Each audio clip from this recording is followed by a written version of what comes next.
It's the Hot Morning Show with Bekah and Mike D. And one of our very own is coming back to our area. We're talking, of course, about Rhode Island's own comedian, Paul Mecurio.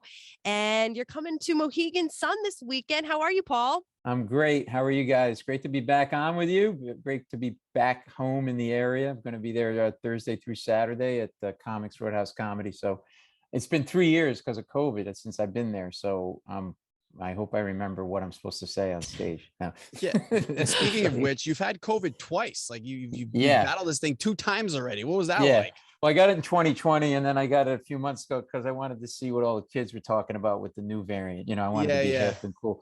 Well, the first time I got it, like nobody knows anything about it, and they still don't. Nothing against the medical community. So you go in, and I had all these symptoms, like, and the doctor literally has like a checklist with a pen, and you're like, she goes, well, what do you got? I go, well, I lost the taste, smell, and she goes, yes, we heard that. And I got shooting pains in my body. Yes, we heard that. And I'm fatigued. Yes, we heard that. And you could say anything at that point, and they would believe. It's like every Tuesday, frogs crawl out of my butt. Yes, we heard that.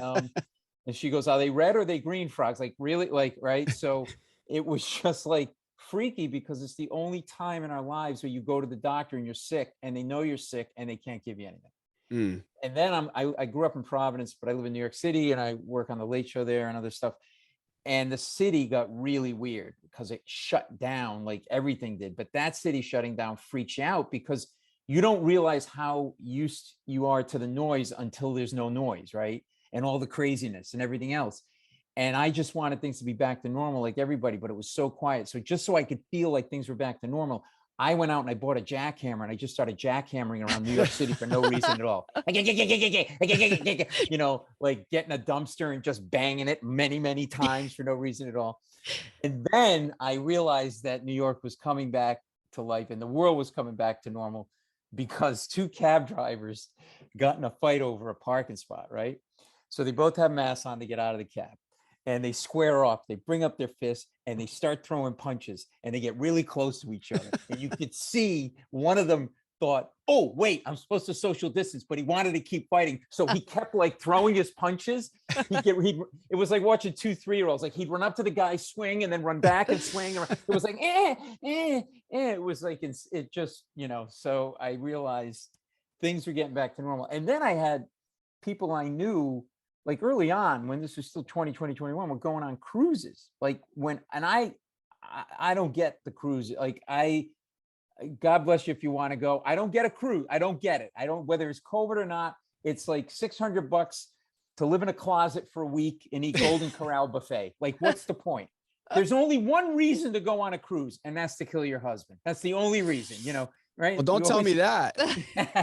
You going on one? Don't give my fiance any ideas. Yeah. Yeah, exactly. So yeah, so I'm still tired from it, but it's better, you know?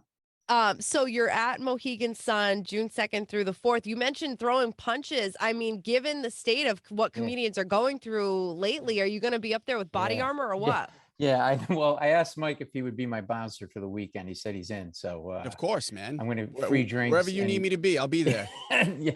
Well, you know what? It's like, that was crazy. The whole Chris Rock thing with Will Smith was crazy, but the whole, I mean, you know, it's like there's now when you write a joke, you go like, oh, for a minute you go, oh, is someone going to get offended? And then you go, no, I can't do it this way. Like, I'm just going to talk about what I want to talk about.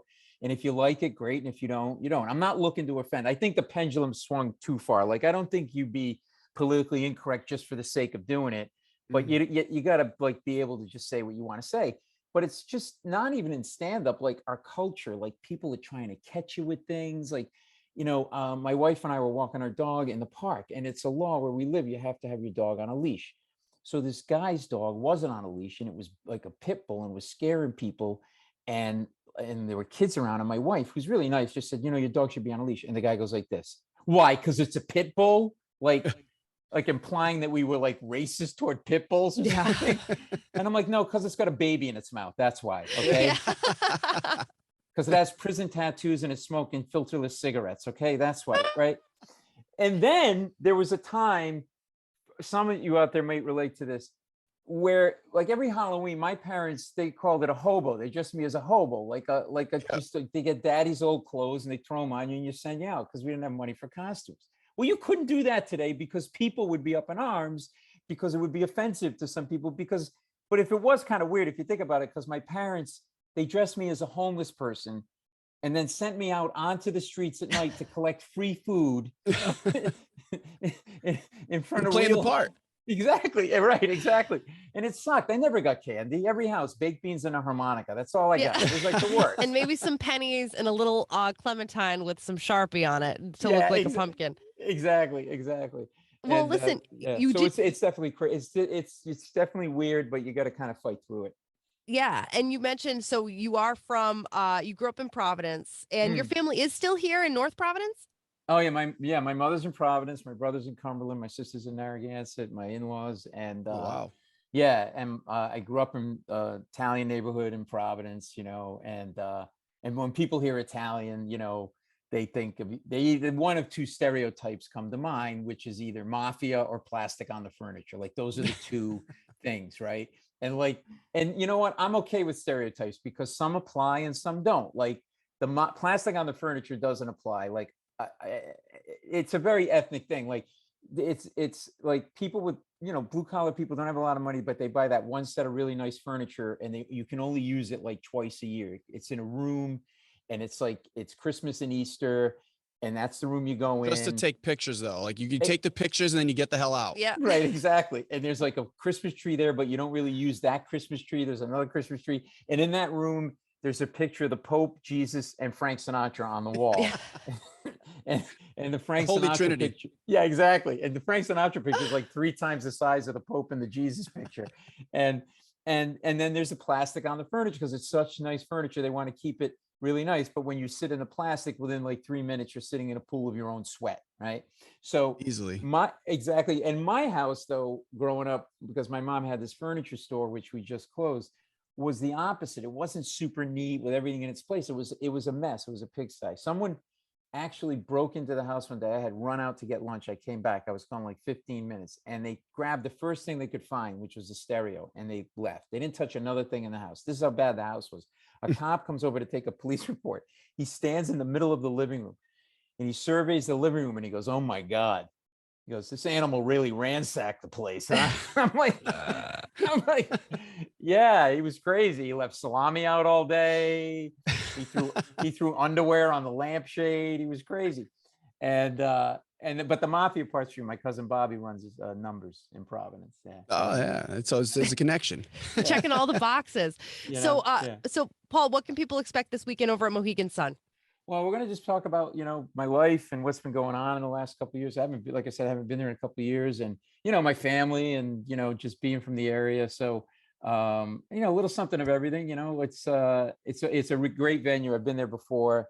It's show on Thursday, 8 o'clock, show on Friday, 8 o'clock, 2 on Saturday, 6 and 8 o'clock. And, I'll talk about my cousin Bobby. He was selling stuff out of the trunk of his car, by the way, at one point. He was selling, stuff that fell off the truck. He was actually selling suits, ratchets, and car alarms. Car alarms he stole out of other people's cars. So it's just the whole thing. He's just a piece of work, So and then he came to a funeral dressed in a fluorescent orange silk shirt, unbuttoned, gold chains, with a white patent leather belt and white slacks. And he basically looked like a creamsicle with chest hair. Okay. and he put powder on his feet to keep him dry because it was the summer, and he put sandals on like loafers, but no socks. And he put powder. I'm not kidding you. He put so much powder that every time he'd step toward the casket, puffs of white smoke would come out of the tops of his shoes. So Bobby, material for days. Yeah, exactly. So we'll be talking about a lot of different stuff. And I like to talk to the audience too. So we'll have some fun with the audience. comicsroadhouse.com, Comics Roadhouse Comedy Club at Mohegan Sun, Thursday through Saturday. Comedian Paul Mecurio, thanks for making us laugh, and have a great time this weekend. Thanks.